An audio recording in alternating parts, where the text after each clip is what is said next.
om die wispelturigheid van die geluksgoeden te besin. Uit Escape from Culloden, deur die Chevalier de Johnston. Niks kon my gelukkiger gemaak het nie, as toe ek aan land gegaan het, na ek die grootste struikelblokke om te ontsnap te bowe gekom het. Ek was toe binne bereik van die bystand en ondersteuning van my familie en vriende in Edinburgh. Dit was egter nie sonder heel wat pyn en swaar kry nie, dat ek daarin geslaag het om oor te steek. Die toestand van my hande was nou amper so erg, soos die van my voete 10 dae tevore. Hulle was heel wat geswel en het baie gebloei. Maar dit het my nie veel geplan nie, dat my hande vir 'n paar dae onbruikbaar was nie, want daar sou nie veel geleentheid wees om hulle te gebruik nie, en my voete het nou mooi genees. Na ek omtrent 'n afstand van 'n geweerskoot van Prestonpans afgeland het, waar ons so 'n briljante oorwinning oor die Engelse behaal het, kon ek dit nie wag om voor donker Edinburgh te nader nie. Ek het toe besluit om die hele dag op die slagveld deur te bring, om my gemoed 'n bietjie te kalmeer en om die ellende van my lotgevalle te lenig deur oor die verlede te pyns. Hierdie plek het 'n treffende simbool verteenwoordig van die wisselvalligheid van die wedervarings waaraan ons mense onderworpe is. Ek het my situasie op daardie glorieryke dag, toe ek as aide-kamp vir die prins gedien het, en oral heen met sy opdragte geskarrel het, en 'n bevel was van 1300 Engelse gevangenes, met my teenwoordige toestand vergelyk. Nou was ek in volle geklee om die skafot te ontsnap, en oorstelp deur probleme en angs. My enigste vertroosting het gelê in die hoop om na 'n vreemde land te ontsnap, en meegaande daarmee, om die land van my geboorte en my familie en vriende vaarwel toe te roep. Hoe skril was die kontras. Ek kon nie help om te dink dat die voorsienigheid omstandighede so geskik het, dat ek naby die velde van Prestonpans moes land, deurdat die uitgaande gety ons so ver oos laat vaar het, eerder as in die omgewing van Leith, waar ons beplan het om te land, sodat die lesse 'n onuitwisbare stempel op my gees moes maak, om nooit weer uitgewis te word nie.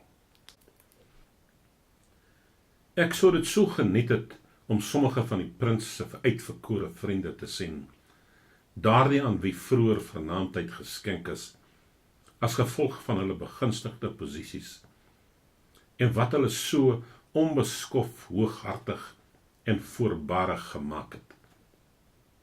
Ek kon my voorstel, as ek hulle nou kon sien, gemeen en kruiperig soos knegte, in ons veranderde omstandighede.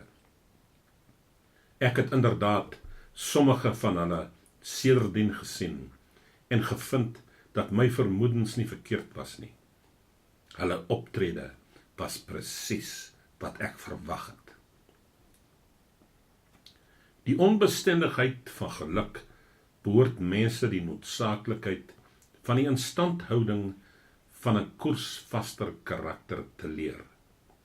As ons onsself nie toelaat om deur welvaart verwaand te raak nie, maar om ons lewenswyse te bestuur, deur altyd beskeie en nederig te wees, sal ons nie ontmoedig of onderworpe in teenspoed wees nie.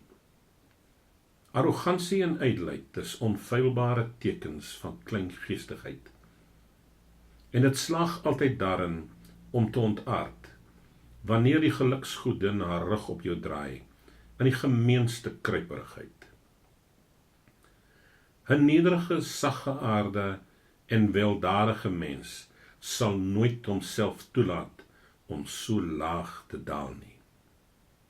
Wat ook al die veranderinge in sy geluk mag wees, en hoe hoog die verhewenheid van waar hy geval het ook al gewees het, sy teenspoed sal altyd vergesel wees deur die agting en simpatie van goeie mense, en die openbare mening sal altyd ten gunste van hom wees. Daar waar ek oor die slagveld gestap het, het elke tree 'n besondere aspek van die geveg in herinnering geroep. Toe ek die plek bereik het, waar ek gesien het hoe 80 hooglanders 1300 Engelse prisoniers bewaak, het ek gaan sit om iets te eet, en my brood en kaas, en 'n bottel kanariewyn, wat meneer Seaton op my afgedwing het met ons afskeid, uitgehaal. Die herinnering aan daardie roemryke en ondenkbare oorwinning, wat ons op daardie plek behaal het bygedra tot my groot blydskap om oor hierdie gedeelte van die see te wees. Omdat ek bang was dat ek herken sou word as ek reguit Edinburgh toe sou gaan, het ek besluit om skuiling in die huis van my ou gouvernante, mevrou Blythe, in Leith te besoek. Sy het vir 22 jaar in my ma se diens gestaan, met die spesifieke taak om vir my te versorg, nadat sy my van my verpleegster ontvang het, toe ek maar nog net 12 maande oud was. Die probleme, las en ongerief, wat sy gedurig deur met my in my jeug te doen gehad het, was in die eerste plek gevaarlike siektes, en toe ook my driftige, voortvarende en onbesonne karakter, wat ek in gemeen gehad het met ander enigste seuns. Dit het egter eenvoudig net gedien om haar vriendelikheid en liefde vir my te verhoog. Sy het my so lief gehad, asof ek haar eie kind was. Meneer Blythe, wat baie ryk en die eienaar van 'n klein kusvaarder was, het tot haar aangetrokke gevoel toe sy 50 jaar oud was, en het aangebied om met haar te trou. Die huweliksaanbod was te voordelig vir Margaret om te huiwer om dit te aanvaar.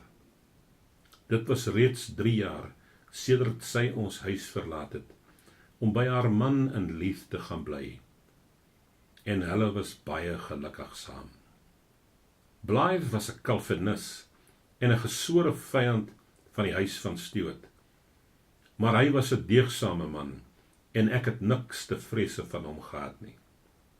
Daarom het ek Preston Pans voor sononder verlaat, om sy huis in Leith voor donker te bereik.